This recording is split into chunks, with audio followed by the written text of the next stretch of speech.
Sapa Sapa pa men được rồi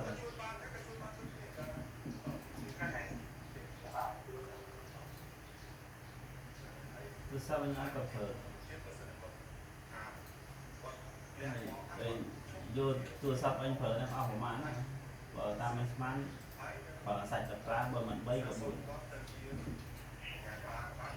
hơi từ sau tập phở nó bạch ông vô mà vì mở khối hỏi nên là vô màu được khối rồi xong vô máy ấy không nó vô rồi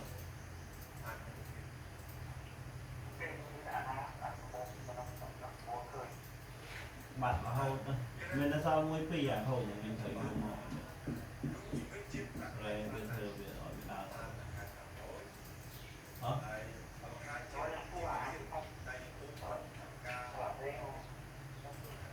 cha men cái lạ gì nên cái việc bạn nó nha còn bay buồn khối nhau trời nhưng là tôi sao anh phở là thì buồn chứ nào mà anh trong vô màu với nhỏ lên ở trong đây làm tôi sao bay thích cũng vô mà anh bay mà hay tôi giờ vô tôi khổ chứ mới dám bay rồi hay chả môn mua tiền à anh cho ơi môn năng tiền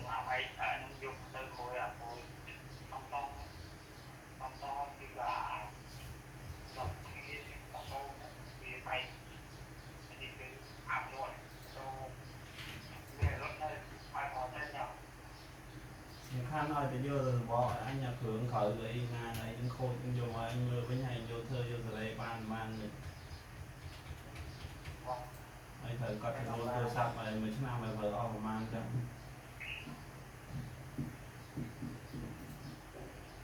mình chất là các mình thấy cái khoản tự riêng ở trên cũng mọi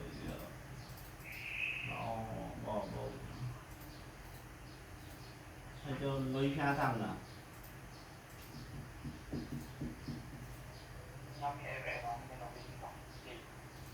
mình mặc cái đấy chăm mới vô móc bên thứ hai chứ chăm bên thứ hai mà vô trên cả đó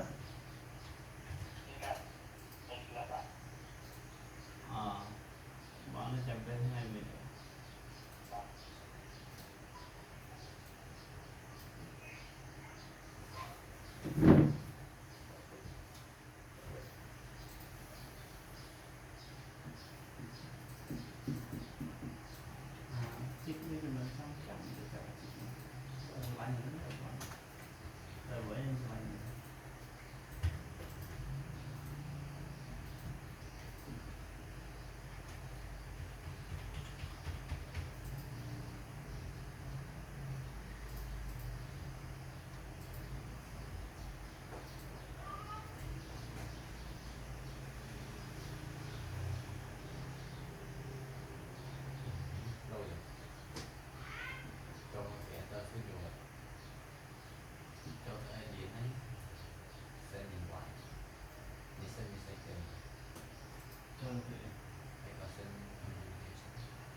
vài bộ định egg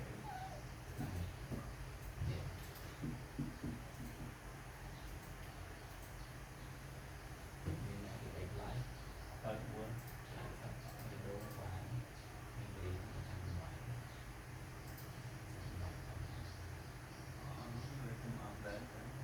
bạn sai chơi còn còn lâu chơi thì anh đang là lớp đi không anh phải lớp không phải cái gì chẳng phải bảo ở đây cái thứ nào cũng vậy chuyện bài nó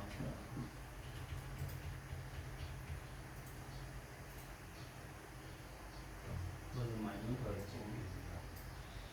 mà những thời thủ thấy miệng mình rồi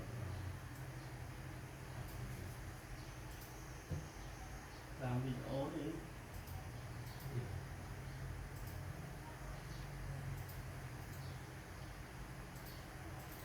người lọ không cho để bộ không thay mà điều mà đọc điều mà họ đi đọc cho anh cả sau thì mày ở nhìn họ đấy chứ châu tật nóng đi mà nữa trong ai thì sinh hết rồi cho tất sát sao nó lọc về từ trong thì sinh nhiều mà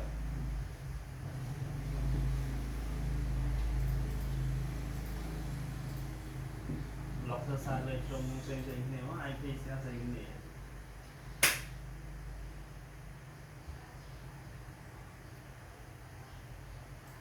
sẽ làm một mình sinh được mình trong nó nặng để không được nó chúng ta ở bị đi bạn sẽ hai bạn bạn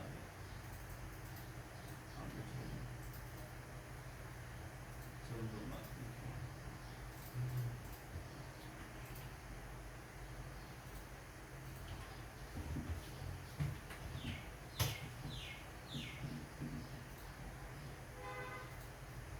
để xe xa nữa đi xe về trường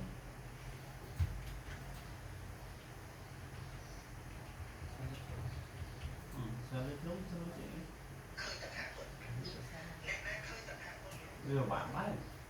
sau cái ăn đây bạn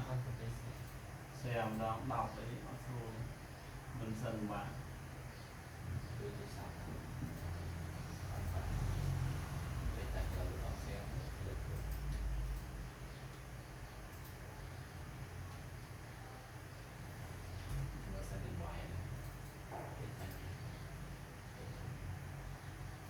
nhìn lên không anh em mình để không mình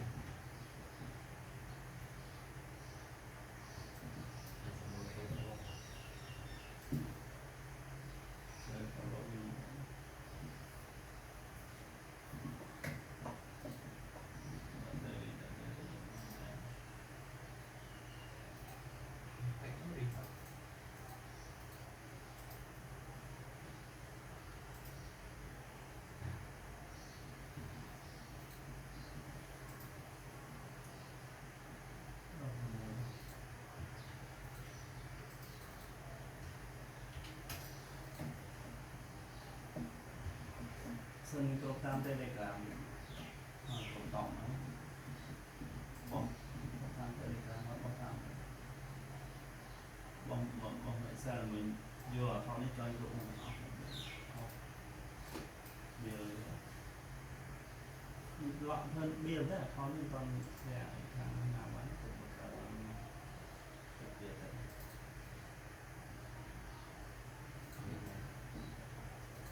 ở linh công viên này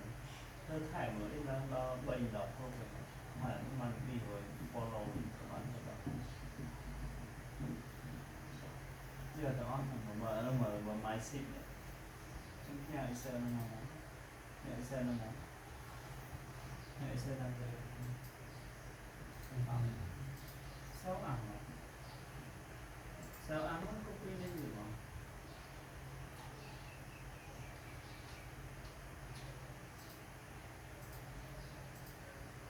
quy định như lỡ cái quy định như mà bạn mình nó tham cái nếu thành ra anh rất là tận quyền chặt tin cho telegram nó các bạn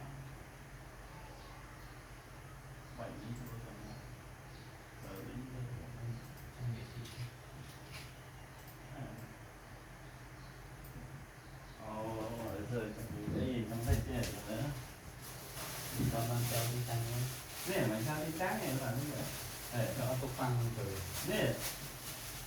cho nặng copy nè, ở tới nè mà đâm lên nó copy đi quay, cái thứ nó định chỗ, cái này, cái chỗ, mình lên nó link thôi cho rồi xuống.